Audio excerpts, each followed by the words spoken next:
Troubles de mémoire, démence, maladie d'Alzheimer, Guy Proulx les étudie depuis presque 50 ans. Ce neuropsychologue a même développé des outils pour aider à dépister ces différentes maladies. Guy Proulx n'avait que 16 ans lorsqu'il a obtenu son premier emploi dans un hôpital de soins chroniques d'Ottawa. C'est là où il a fait ses premiers contacts avec les différents troubles cognitifs. Il poursuivra ses études dans le domaine et se rendra vite compte que la maladie n'atteint pas seulement le patient, mais toute sa famille. Comme directeur du département de neuropsychologie du Centre de gériatrie Baycrest de Toronto, Guy Proulx se rend compte que les personnes atteintes de démence ont du mal à déchiffrer l'écriture.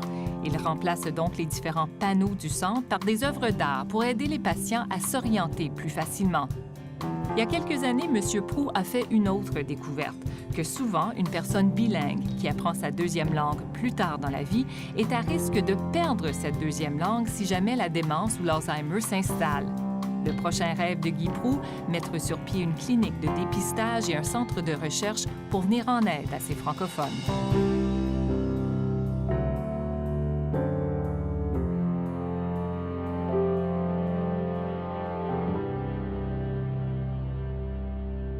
Monsieur Proulx, bonjour. Bonjour. Monsieur Proulx, on entend souvent parler de troubles de mémoire, de démence, de la maladie d'Alzheimer. Est-ce qu'on parle de la même chose dans les trois cas? Bien, la démence, c'est comme dire « je suis malade ». Bien, quelle maladie as-tu? Hein? Moi, quand j'ai commencé en 1980, j'ai eu mon doctorat, j'ai travaillé à l'hôpital Saint-Vincent, on parlait, démence, c'était une chose, on parlait de démence sénile. Aujourd'hui, c'est une bonne douzaine de différentes démences. C'est pas si simple que ça. Puis donc, la démence aujourd'hui d'Alzheimer, les démences vasculaires sont vraiment... C'est un groupe, ces deux-là sont très importantes. Et puis, souvent, on a des comorbidités. Très souvent, dans 40 et peut-être plus, on a une combinaison de troubles vasculaires et d'une autre maladie qu'on a de l'Alzheimer. Puis les deux ensemble, ça fait vraiment de mauvaise compagnie. Donc, il faut séparer les maladies avec le vieillissement cognitif. Puis ça, c'est assez nouveau comme idée. Parce qu'en quelque part, c'est normal d'avoir des trous de mémoire, d'avoir des blancs de mémoire. Oui, parce que ça, c'est quand on parle du vieillissement normal. Moi, il y a des collègues avec qui je travaillais dans les années 2000, en l'an 2000, qui a vraiment changé là, la façon qu'on comprend le vieillissement, puis ce qu'on appelait les troubles de mémoire, soi-disant normaux. Elle faisait de la neuroimagerie, elle était neuropsychologue. Elle a pris des jeunes en santé de 20 ans, une vingtaine de jeunes en santé, puis une vingtaine de personnes de 70 ans en bonne santé. Elle leur a fait une tâche de mémoire assez simple, c'est des séries de mots, de 2 mots, pour voir si tu peux apprendre quelque chose de nouveau. C'est 2 choses qui vont pas ensemble, comme cravate, biscuit soda, plume, chou. OK? Puis là, on répète 4-5 fois, 4 fois, 5 fois. Et puis, on t'en donne une liste de 10. On prend les jeunes, on les met dans la machine, et puis on donne le mot cravate, biscuit soda, plume, chou. Ah, il a appris. Il y a 100 sur test de mémoire. Et puis, tu vois l'imagerie vraiment intéressante, OK? Très, très, très localisée, OK? L'hémisphère droite, bon. La personne âgée, 100 sur le test. Un est aussi bon que l'autre. Mais la révolution, c'était que l'imagerie était complètement différente chez la personne âgée. C'était beaucoup plus distribué. Donc, ce qu'il faut dire en vieillissant, c'est au lieu de se comparer toujours à des jeunes de 1 à 15 là, ou 1 à 18, il faut comprendre que la mémoire, elle change, elle est différente au cours de la vie. Et puis ces différences-là sont vraiment très importantes. Donc, on peut penser qu'il y a peut-être 3 actes à la vie. Le premier acte, 1 à 30 ans. Donc, l'acquisition de l'information est très importante. Okay? C'est comme des éponges, puis ils sont capables de faire du focus incroyable. De 30 à 60, c'est la consolidation de l'information. Puis, dans le 3e acte, de 60 à 90, c'est la transmission d'informations, la culture et tout ça. Donc, il doit y avoir une raison qu'on vit 40 années après la ménopause. Il doit y avoir une raison pour ça. Là. Donc, c'est pas juste à cause des forces de la sélection naturelle ou dans la biologie de la sélection naturelle. Il y a une grande importance pour les êtres humains de transmettre l'information. Mais il y a également ces moments dans la vie où on commence à perdre l'information qu'on a emmagasinée pendant toutes ces années. Parce que je sais que vous vous êtes rendu compte à un moment donné que les troubles cognitifs, c'était pas une affaire seulement du patient, mais c'est une affaire pour toute la famille. Alors, quand un proche commence à perdre la mémoire, qu'est-ce qu'on doit chercher comme symptômes? Aujourd'hui, on fait du diagnostic beaucoup plus précoce. Hein? Parce que encore en 2013, la démence, OK, il y a 2 critères. Il faut prouver qu'il y a une détérioration neurologique. Donc, tu vois ton médecin tous les 6 mois, il voit des spécialistes, puis tu vois que tu détériores. Deuxième critère, il faut que tu sois dépendant dans tes activités de tous les jours. C'est très avancé, là. OK. Aujourd'hui, on voit des gens beaucoup plus tôt. Si on les suit pendant 5 ans, 70 de ces gens-là peuvent progresser à un niveau de démence. Mais tu as 30 qui se stabilise ou même revient à la normale. La recherche a démontré ça. Donc, moi, ce que je dirais, c'est que les gens, plus on est éduqué dans le domaine, plus on est informé, plus on peut intervenir beaucoup plus tôt. Plutôt au niveau médical, au niveau neurologique, au niveau de nos habitudes de vie. Puis il n'est jamais trop tard, parce que tu peux faire des changements. Puis là, on essaie de comprendre, mais pourquoi est-ce qu'il y en a 30 qui progressent vers la démence? Puis il y a des gens qui vont avoir peut-être 5, 6, 7 vont maintenir les problèmes cognitifs. Puis là, on se dit, bien, qu'est-ce qu'on peut faire? Bien là, ce qu'il faut faire, c'est de prendre l'environnement pour compenser pour les problèmes de mémoire. Parce que si ça arrivait dans votre vie, quelqu'un que vous aimez beaucoup, des parents, moi, je vous dirais, vous avez parlé de la mémoire, bien moi, je vous corrigerais, là, je dirais, ça n'existe pas une mémoire. Il y en a au moins 6 complètement autonomes et interactives. Puis dans les maladies de troubles de mémoire, de la démence, souvent c'est un de ces systèmes de mémoire très important qui se détériore puis cause des grands problèmes. Entre autres, la mémoire épisodique, cette machine merveilleuse à voyager dans le temps, qui nous aide à aller dans le passé, réimaginer, recapturer des mémoires du passé, puis anticiper ce qui va se passer dans le futur pour pouvoir mieux s'adapter aujourd'hui. Ce qui fait que, au niveau pratique, là, les gens ne se rappellent même pas, ne peuvent pas voyager dans le temps, pour savoir où ils ont stationné leur voiture il y a 2 heures. Ils ne peuvent plus sortir du temps et de l'espace. Ils ne peuvent pas. Mais ces gens-là, leur mémoire perceptuelle est intacte, donc ce qu'ils voient devant eux, c'est parfait. Donc, il faut vraiment travailler avec l'environnement pour minimiser le problème de sortir du temps présent, de s'imaginer ce qui s'est passé. Ils ne peuvent plus faire ça, ils ne peuvent plus voyager dans le temps. Quand tu sais ça, que ce n'est pas une mémoire, c'est différents systèmes de mémoire, on peut prendre tous les systèmes de mémoire, intacts, puis compenser pour celle qui est vraiment affectée, puis qui peut même progresser. Donc, tu peux avoir des gains fonctionnels dans la vie de tous les jours, qualité de vie, tout en comprenant que la maladie va progresser, peut progresser. Donc, disons, on montre à la personne pendant 10 secondes, quelque chose comme ça. Ce qui est important ici, en fait, c'est de se rappeler de l'endroit où les points se retrouvent. D'accord, OK. Et puis, par la suite, ce que je fais, je tourne la page et je vous dis, prenez les jetons que je vous ai donnés ici et essayez de les placer au même endroit où vous les aviez vus exactement. Tout à fait. Donc, si on regarde, c'est exactement au même endroit. Et ça veut dire quoi, ça? Quelqu'un qui a la maladie d'Alzheimer, éventuellement, peut avoir de la difficulté à faire quelque chose. C'est la mémoire comme ça. court terme. La mémoire court terme, exactement. On appelle ça la mémoire de travail. Une des choses, en fait, qu'on est capable de faire aussi avec les évaluations, c'est de dire à la personne, non, moi, je pense que tes oublis, c'est quelque chose de normal. Parce que tout le monde, en vieillissant, commence à avoir des fois un peu plus d'oubli qu'auparavant. J'aime pas ça, dire que je vieillis. Mais ils ont des forces ailleurs. Mais ils ont des forces ailleurs, exactement. Moi, je dis c'est parce que le cerveau est trop bourré de choses. C'est Non, ça. Non, c'est pas ça. Non, pas tout à fait. Donc, c'est juste que ça... En vieillissant, on a tellement plus d'expérience. Oui. On peut voir un patron puis un thème. Puis le détail, là, on n'a pas de besoin parce qu'on a vécu tellement d'expérience C'est ça. qu'on voit l'ensemble des choses. L'expertise. C'est la sagesse, finalement. Voilà l'expertise. Donc, ça va beaucoup plus rapidement. C'est ça. Puis le jeune, lui, est complètement ciblé.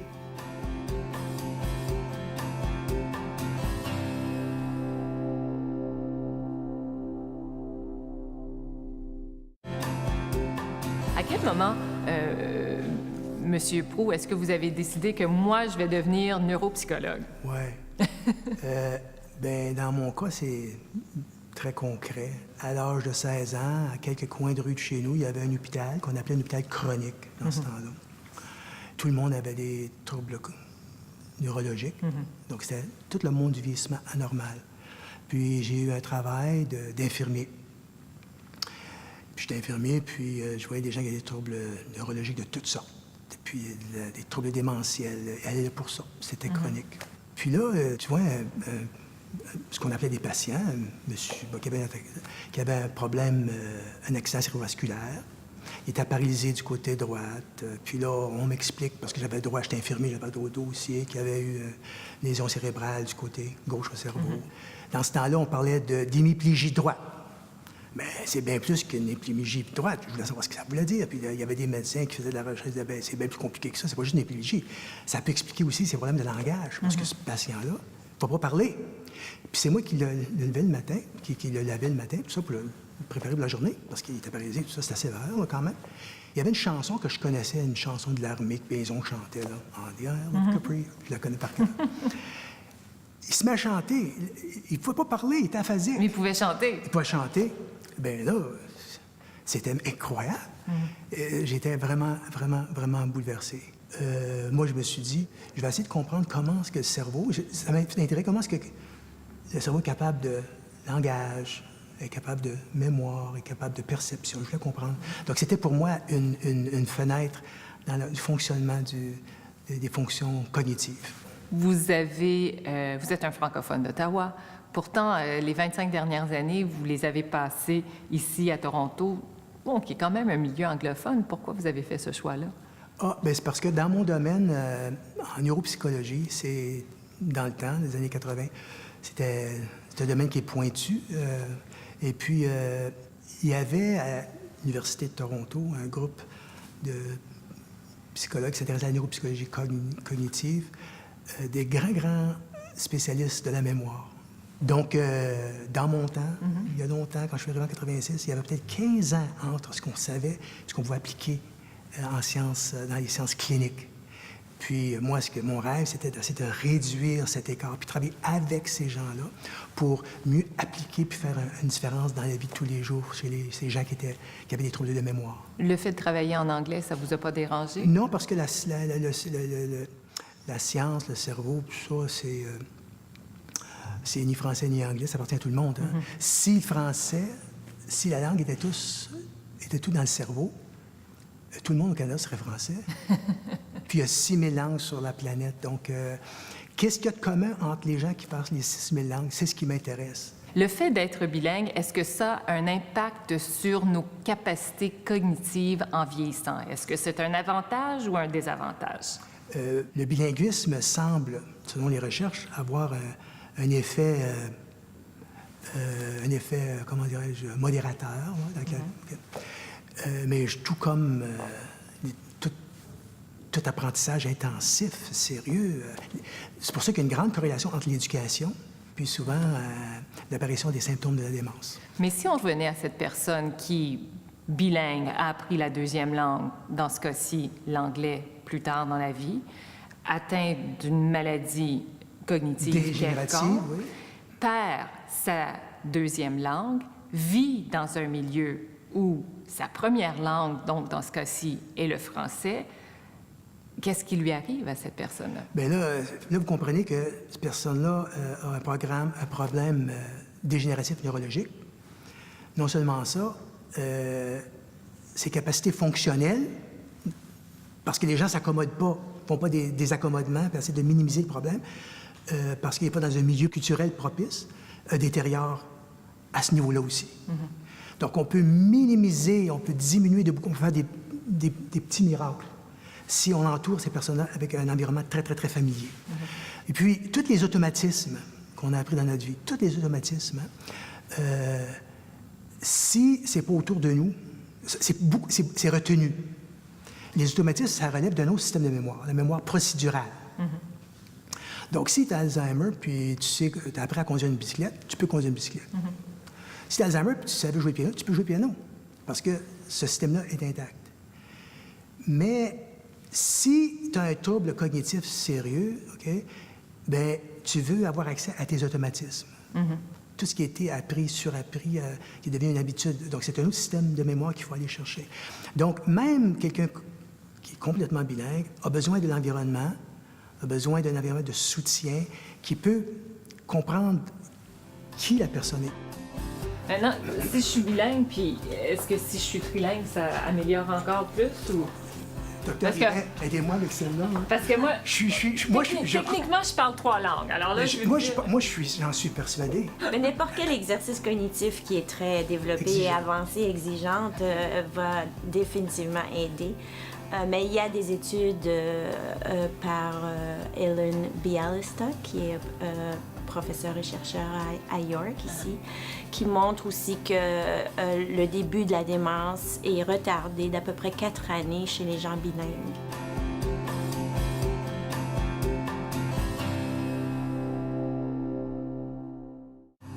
Si vous faites de la recherche de la science, il faut vraiment, vraiment être sécure dans l'insécurité.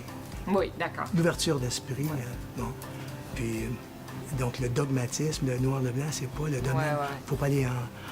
Si vous cherchez la vérité, la vérité est toujours en évolution. Est-ce qu'il y a moyen de prévenir des troubles cognitifs? Oui, parce que, par exemple, on dit que, c'était bien connu, depuis 60 ans, on a réduit de 60 les problèmes cardiaques. Hein? Mais il reste un 40 mais 60 c'est quelque chose. Vous êtes très positif. Hein? Moi, ce qui me rend... c'est toute la connaissance, la science. On ne peut pas faire autrement. Puis, il faut être réaliste. D'une façon, il faut être réaliste. Parce que moi, je suis vraiment conscient que le corps humain est fait de, je sais pas moi, 10 trillions de cellules. Puis chacune a 35 000 en moyenne de protéines. Un instant, c'est compliqué, hein?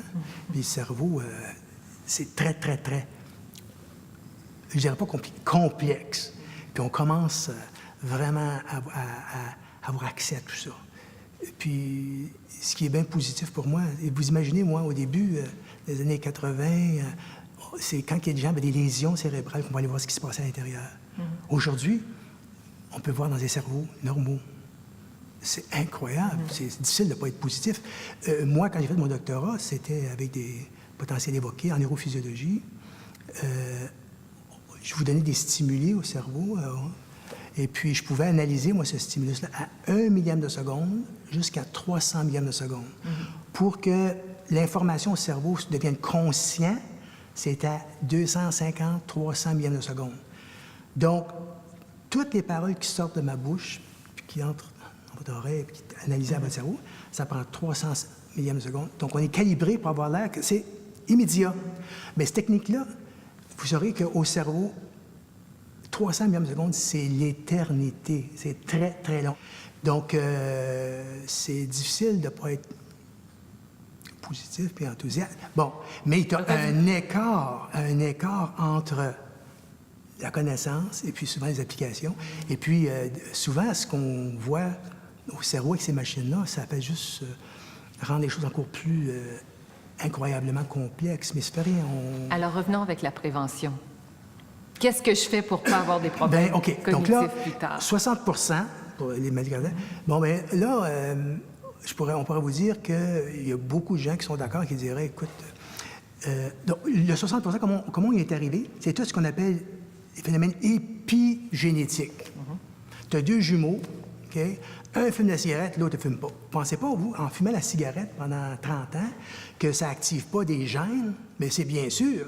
Puis ce que ça active à vos gènes, ça peut causer des toxicités qu'on connaît très bien.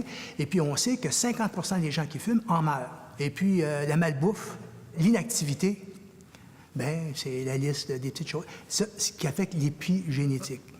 Les gens, ce qu'ils ne savent pas, c'est qu'il y a des comportements nocifs. Moi, je suis psychologue. Des comportements nocifs. Ben, vous tuez. On le sait. Alors, si je fume pas, si je fais de l'exercice, si je mange bien, ça va préserver mon cerveau? Bien, ça peut vous aider. Tu peux mettre les chances de ton côté. Il y a souvent toutes sortes de des petits quiz, des mots croisés qu'on nous dit que ça aide. Est-ce que ça aide vraiment, ça? Moi, je déteste les mots croisés. Ben, moi, ça me nuirait beaucoup. Bon, hein? Moi, je fais d'autres choses. Donc. Alors, qu'est-ce que vous faites? C'était ça ma dernière question, c'est à savoir, qu'est-ce que vous faites pour tenir votre cerveau en forme? Pour être honnête, je dirais que c'est mon épouse qui me fait le faire, parce que je le ferais pas, là. Elle adore, elle, découvrir des grandes villes. Elle aime beaucoup, beaucoup les grandes villes. OK, New York, je connais, Montréal, je connais, je connais bien des villes. OK, mais là, amène-moi-en un autre, OK, Amsterdam, il faut que je recommence, là.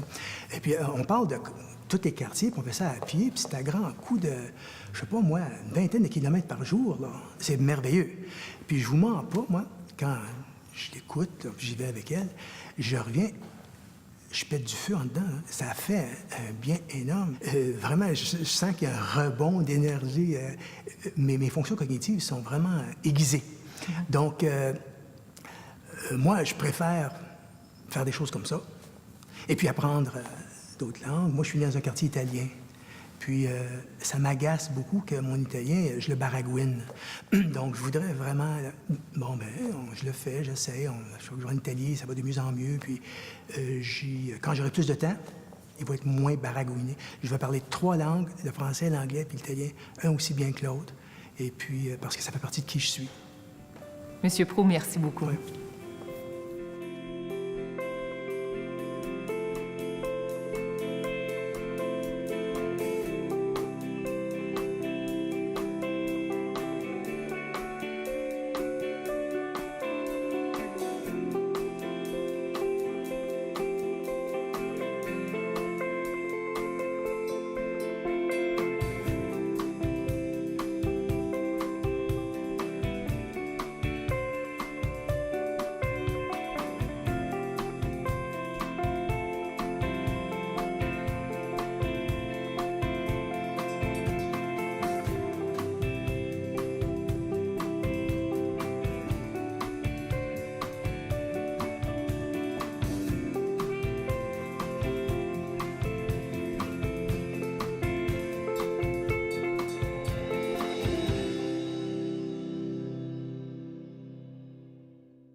Comme directeur du département de neuropsychologie du Centre de gériatrie Baycrest de Toronto, Guy Proulx se rend compte que les personnes atteintes de démence ont du mal à déchiffrer l'écriture. Il remplace donc les différents panneaux du centre par des œuvres d'art pour aider les patients à s'orienter plus facilement. Il y a quelques années, M. Proulx a fait une autre découverte, que souvent, une personne bilingue qui apprend sa deuxième langue plus tard dans la vie est à risque de perdre cette deuxième langue si jamais la démence ou l'Alzheimer s'installe. Le prochain rêve de Guy Proulx, mettre sur pied une clinique. On parlait, démence, c'était une chose, on parlait de démence sénile. Donc aujourd'hui, c'est une bonne douzaine de différentes démences. C'est pas si simple que ça. Puis c'est donc la démence aujourd'hui d'Alzheimer, les démences vasculaires sont vraiment, c'est un groupe. Ces deux-là sont très importantes. Et puis souvent, on a des comorbidités. Très souvent, dans 40% et peut-être plus, on a une combinaison de troubles vasculaires et d'une autre maladie qu'on appelle l'Alzheimer. Puis les deux ensemble, ça fait vraiment de mauvaise compagnie. Donc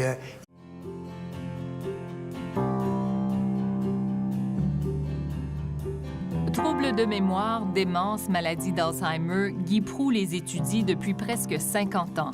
Ce neuropsychologue a même développé des outils pour aider à dépister ces différentes maladies. Guy Proulx n'avait que 16 ans lorsqu'il a obtenu son premier emploi dans un hôpital de soins chroniques d'Ottawa. C'est là où il a fait ses premiers contacts avec les différents troubles cognitifs. Il poursuivra ses études dans le domaine et se rendra vite compte que la maladie n'atteint pas seulement le patient, mais toute sa famille de dépistage et un centre de recherche pour venir en aide à ces francophones.